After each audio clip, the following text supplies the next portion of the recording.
तो अब 1 से 10 तक तो इजीली सारे बच्चों को समझ में आ गई होगी बात। अब हम लोग 11th क्वेश्चन पे अपनी तरफ बढ़ते हैं। तो जैसा कि हम लोग क्वेश्चन लगा रहे थे उस समय तो अलग अलग पार्ट में 1 से 10 तक लगाए थे। 1 से 10 तक जो क्वेश्चन हम लोगों ने लगाया है सॉल्व करने के बाद, वो एक एक पार्ट का इंडिविजुअली सॉल्व किया था। जैसे उसमें tan इनवर्स 1 की वैल्यू थी, cos इनवर्स 1/2 की थी, ऐसे ही सारे। लेकिन इसमें क्या है, जो हम लोग को वैल्यू बतानी है वो वैल्यूज आपकी एक एक अलग अलग ना होके एक साथ में है। अब जैसे कि यहाँ पे फाइंड द फॉलोइंग लिखा हुआ क्वेश्चन नंबर 11 में, tan इनवर्स 1, cos इनवर्स -1/2 और sin इनवर्स -1/2, इन सारे की वैल्यू बतानी है। तो उस समय हम लोग एक में लेके कर रहे थे, अब हम लोग को अलग अलग लेके करना पड़ेगा। तो अलग अलग लेके करने के लिए हम लोगों को पहले एक एक बारी बारी से सॉल्व करना पड़ेगा, फिर उसके बाद सारे की वैल्यू। जैसे tan इनवर्स -1 है, let tan inverse -1 is equal to x। तो tan of x is equal to क्या हो जाएगा, tan of x is equal to 1, और tan of x is equal to 1, तो tan of x is equal to, tan में 1 की value कितनी होती है, tan π/4। tan π/4 हो गई। tan अगर π/4 हो गया तो जैसे इसकी वैल्यू हम लोगों ने निकाली है, इसी तरीके से हम लोग सारी की वैल्यू निकालेंगे। तो देयरफॉर जैसे cos इनवर्स 1 की y/2 की भी निकालेंगे, फिर उसके बाद sin इनवर्स -1/2 की भी निकालेंगे। तो देयरफॉर यहाँ पे क्या लिख सकते हैं हम लोग, tan इनवर्स मतलब tan इनवर्स 1 की वैल्यू हम लोग लिख सकते हैं व्हाट, π/4। फिर नेक्स्ट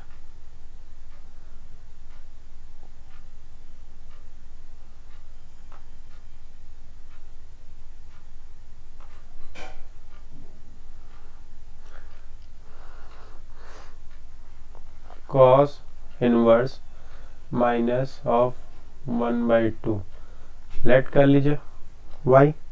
जैसे अभी उसमें हम लोगों ने लेट किया था, सेम एज इट इज इसमें कर लीजिए। तो cos inverse -1/2 is equal to y। तो cos इनवर्स -1/2 अगर y है तो cos of y is equal to what, cos of y is equal to minus of 1/2। और cos में जैसे कि हम लोग लगा चुके थे, जब भी हमारा जो प्रिंसिपल रेंज होता है, प्रिंसिपल रेंज वो cos में किससे किसके बीच होना चाहिए, 0 to पाई के बीच में होना चाहिए, 0 to पाई के बीच में। तो देखते हैं हम लोग, तो cos of y is equal to, cos में -1/2 किसके में आएगा, पाई, जल्दी बताइए, π/3 में। तो हम लोग क्या लिख सकते हैं, माइनस ऑफ cos π/3। तो जो हमारा प्रिंसिपल रेंज है वो 0 to पाई है, और ये माइनस ऑफ π/3 आ रहा है। तो इसको हमको इंटरचेंज करना पड़ेगा, क्योंकि इसके अंदर तो लेगा ही नहीं वो। तो हम लोग यहाँ पे क्या लिख सकते हैं, cos of y is equal to cos of pi minus π/3। तो फिर हम लोग आगे क्या कर सकते हैं, तो इस हिसाब से क्या हो जाएगा, cos of y is equal to 3 pi minus pi. तो 3 पाई माइनस पाई कितना हो जाएगा, cos ऑफ 2 π/3। तो इसकी प्रिंसिपल वैल्यू कितनी हो जाएगी आपकी, therefore cos inverse minus of 1/2 is equal to, इसकी जगह पे क्या लिख सकते हैं हम लोग, 2 π/3। नेक्स्ट क्या बचा हमारे पास,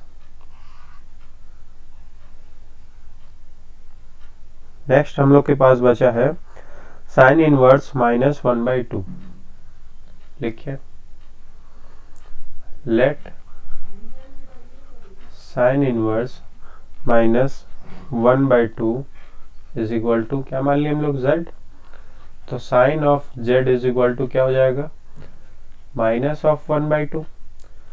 तो sine of z is equal to, sine में कितने की वैल्यू होती है, -1/2, -π/6, -π/6 की होती है ना। तो हम लोग क्या लिख सकते हैं, साइन ऑफ -π/6। तो sine of z is equal to क्या हो जाएगा, sine of z is equal to sine of -π/6।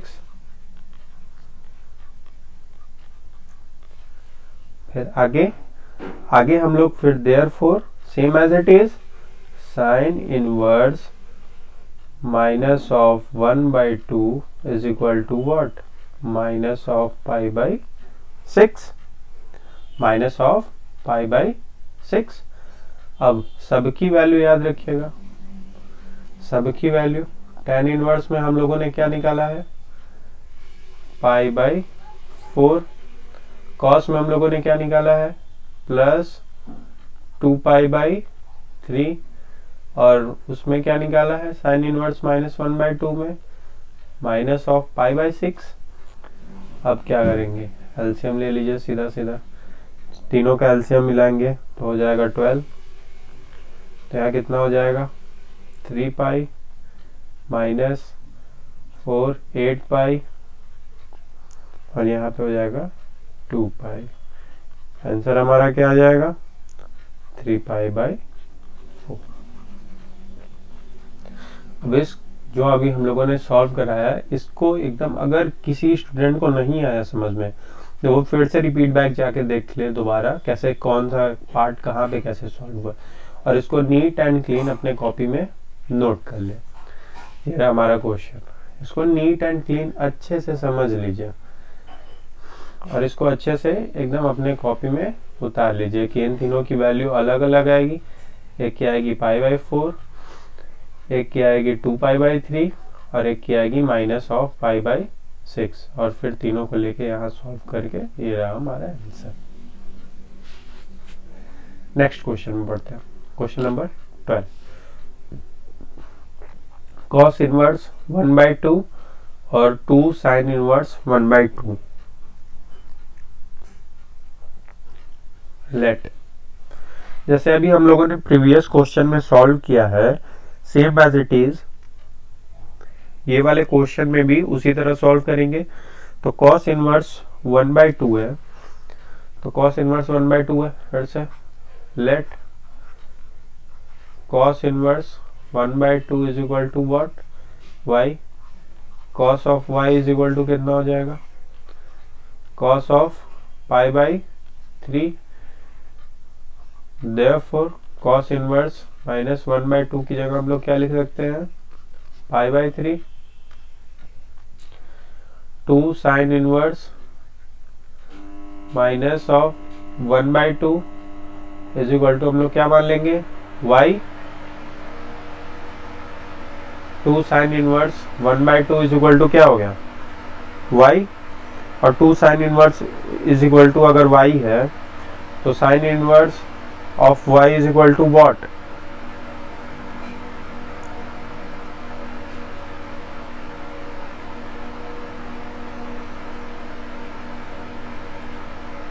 Sign inverse y is equal to 1/2। अच्छा, एक चीज मैं आप लोगों को बताने भूल गया, ये 2 की जरूरत नहीं है, आप वैल्यू निकाल के उसको वहीं पे पुट कर दीजिएगा। तो साइन ऑफ 1/2 किस में आ जाएगा, sine of y is equal to sine of π/6। तो साइन इनवर्स -1/2 की जगह भी हम लोग क्या लिख सकते हैं, π/6। अब आगे तो π/3 और π/6 को अगर हम लोग ऐड कर देंगे इजली वे में,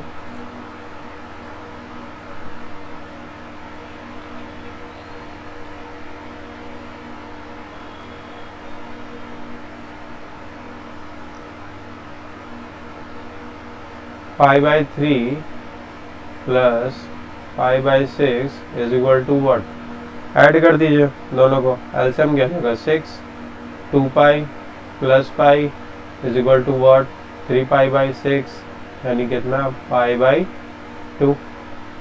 आ गया आंसर हमारा। नेक्स्ट क्वेश्चन पे हम लोग आगे की तरफ बढ़ते हैं अपने। तो हमारा जो नेक्स्ट क्वेश्चन है वो क्वेश्चन नंबर 13। क्वेश्चन नंबर 13 में ये है कि अच्छा, पहले इसको नीट एंड क्लीन एकदम मैं आप लोग को 1 मिनट का समय देता हूँ, जल्दी से इस क्वेश्चन को एकदम अच्छे से उतार लीजिए।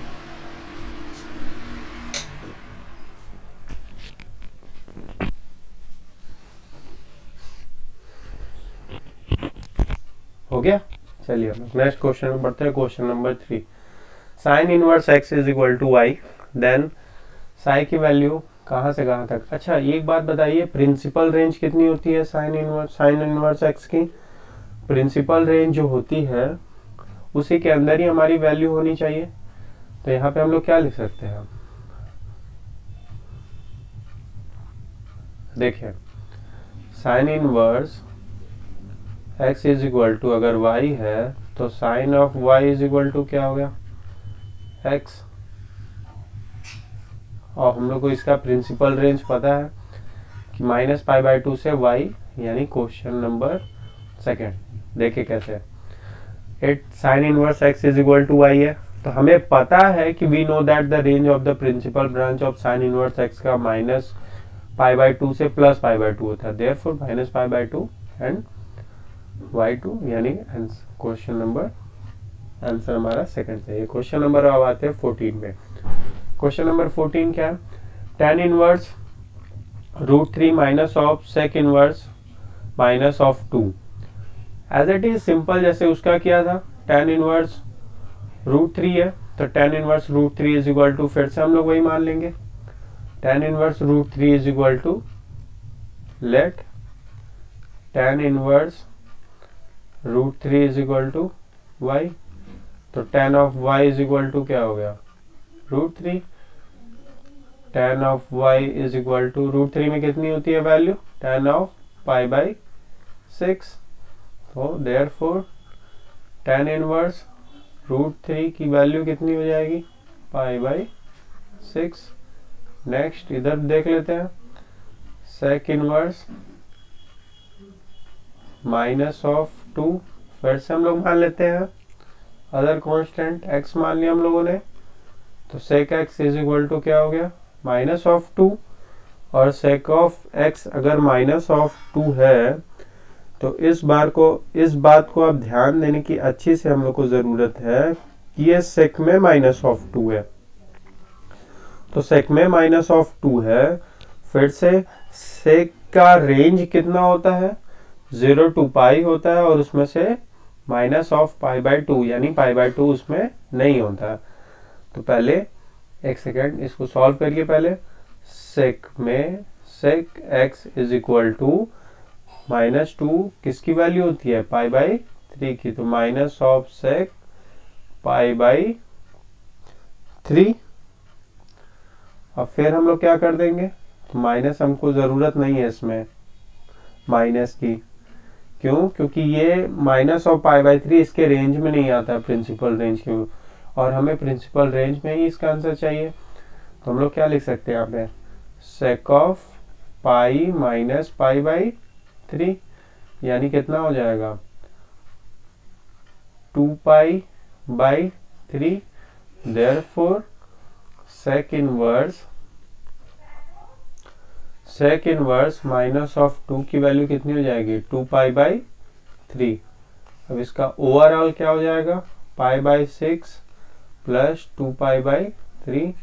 एलसीएम ले लीजिए, 6 और 3 की एलसीएम,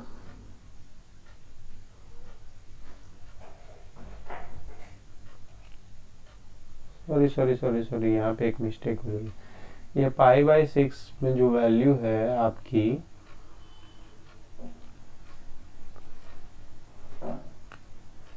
ये जो π/6 है वो तो π/3 में होती है, बस 3 बना लीजिए, हो जाएगा यहीं पे। तो कितना हो गया, ये π/3 हो गया। अब यहाँ पे माइनस था स्टार्टिंग में, तो π/3 माइनस, तो ये कितना हो जाएगा 3, तो पाई माइनस 2π यानी माइनस ऑफ π/3, यानी ऑप्शन बी। अब इसको अच्छे से सॉल्व कर लीजिए। देखिए मैं आपको जैसा कि बता रहा था, यहाँ पे रेंज की बात हो रही थी,